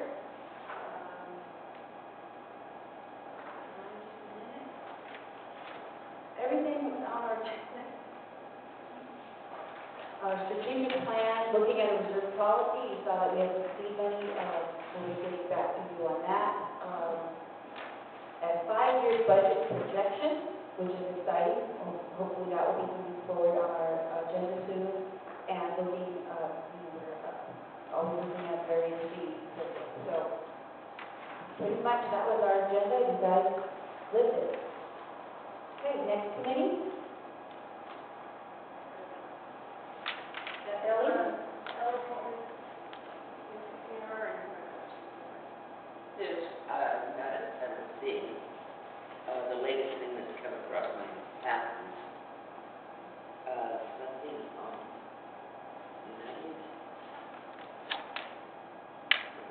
United Drive, which I believe is the air park. And apparently there's a GMC truck over there who's kind of has a business now of ferrying cars out the street. And there's tomatoes who are great. So I'll be talking to a camp and see how far we can go. But other than that, everything's getting more and more under control. Getting some answers to some letters. So it's going well. Thank you, Ellie. Fire emergency services, oh? the fire and emergency services, we reviewed the fire department fees for services. Had a second iteration of 2019 Amendment California Fire Code update. We added to the agenda an item that had been originally placed on it and taken along by the general manager, which is the distribution of $22,000 in funds that were designated and for equipment that were approved by the Board of Directors in July of 2017, but were never designated. So hopefully that issue will be resolved soon. And that is to buy an iPlan table for the fire marshal. In order. In order. Wonderful. And it's on the check register, so we pay for it. We don't pay the money.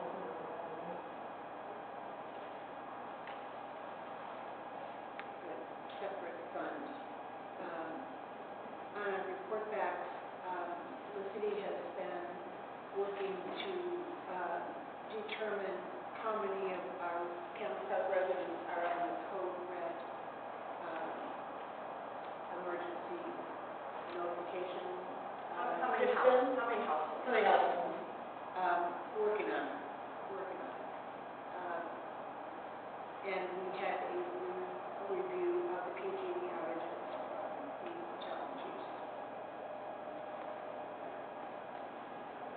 And moving on to Parks and Recreation, Oh, we had, can I interject a question? Oh, yes. Talking about that, I Yes. just wanted to hear, because I hadn't heard, how are the generators doing?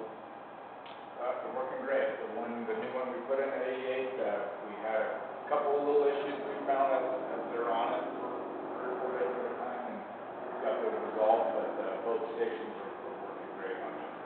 Okay, good. Now, we got a couple of those multiple times. Yeah. One that- Yeah, Station 88's been on it more than Station 89 this summer, but, and that's the one we had the new generator installed in, so, yeah, it's been great. Otherwise, these guys would have had to moved over to Station 89, we wouldn't have an engine company over in that part of the district. good news. Yes. Eric. Parks and Recreation, we really had a tremendous presentation by our Eagle Scout, Gary Rush. This kid went above and beyond. It took months and months and months and months, and it was just really quite charming. He talked about having someone donate an auger to drill a hole to put the dinosaurs in, and then, but he did it in the rainy season, so he would be out there in the rain, digging the water out, and it was just, this poor kid. It's like, well, you learn a lot when you go to discover things. But he was charming, and his mother was there to confirm that it was quite stressful for them all. They're very happy that the project is complete. Joanne Perry gave a report on Senior Leadership Council and the direction they're going, and the senior program plan. So they have had success with the larger events. The last one was the ukulele performance, and looking to have some more events in that format. We see the diminishing participants in our social room who come to play games, and so we're looking to hopefully somehow expand our senior program. We met with Econ, our interim recreation supervisor, and reviewed recreation programming and budgeting, and she's working on that with Joe and Vicki to see what we're going to be able to accomplish in this next year. And then we again discussed the sign changes for Paul J. Ryan on North Park. Thank you. Eric, do you want to report out on local energy? Sure. We'll support the fund that, the recommendation moves forward is worth saying, um, echo Felicity's comment. I really appreciate community members being involved in this process. It took, as things did, much longer than we had hoped or anticipated. But we all felt by the end good with the product and the recommendation. And more than anything, just looking forward to moving this forward so that we can finally get to project and cost savings for the district for the long term. I'm very excited about that. So, Thank you. And LLAD, I don't know who the chair is. Holly? LLAD, so we are working with Vicki and Jill to understand where we are with our LLID, why we're underwater.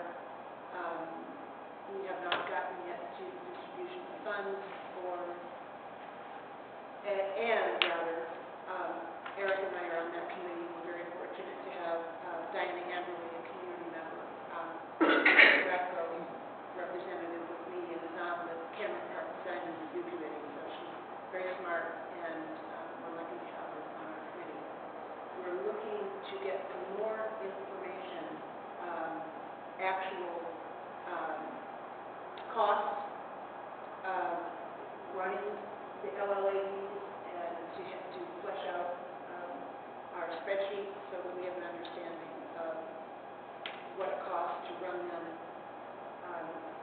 Again, one of the issues that Vicki has worked to sort out over quite a period of time is the incorrect manner in which the reconciliation was done prior. Expenditures were reconciled against the budget as opposed to actuals, and so it's been very complicated.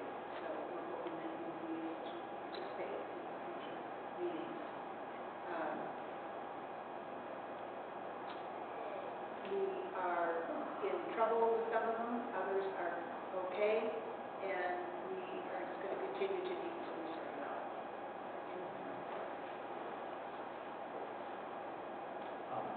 it is worth noting it's a handful of LOAs that are really in trouble and have to work on. The majority of them are in good shape. One piece small piece is that Mike has been working with PG&E to try and get an LED switch out on the lights, and the last time we talked to him, there was a number of months delay for it to get to us. PG&E's been busy lately, and so now they're talking about 3 to 5 years. So, that's not really an option for us. Not good news. However, I think that generated a conversation about what we do with some of the smaller LEDs, and I think the water, we only have 10, dozen, 20 lights there. Can we find a way to just change those bad boys out and get some change over the parts where we back up to snuff? So, and one, if you're looking at the LED spreadsheet, just for clarification, the RJA 39, from 39 from 50, just to make sure you understand, there's one that's 50,000 under, and there's 100,000 over, those are related. I want to make sure that the board understands that we're working to reconcile that will be in place. It will reflect the $50,000 benefit that's not the reality of the function. So just want to make sure the board understood that. The expenditures were allocated to one of them as opposed to splitting them, and so, yeah, that's one of our big problems that we have to resolve. Okay, thank you. All right. Thank you, everybody. We are now proceeding to public comment before we convene in closed session. If anyone wants to speak on that item, closed session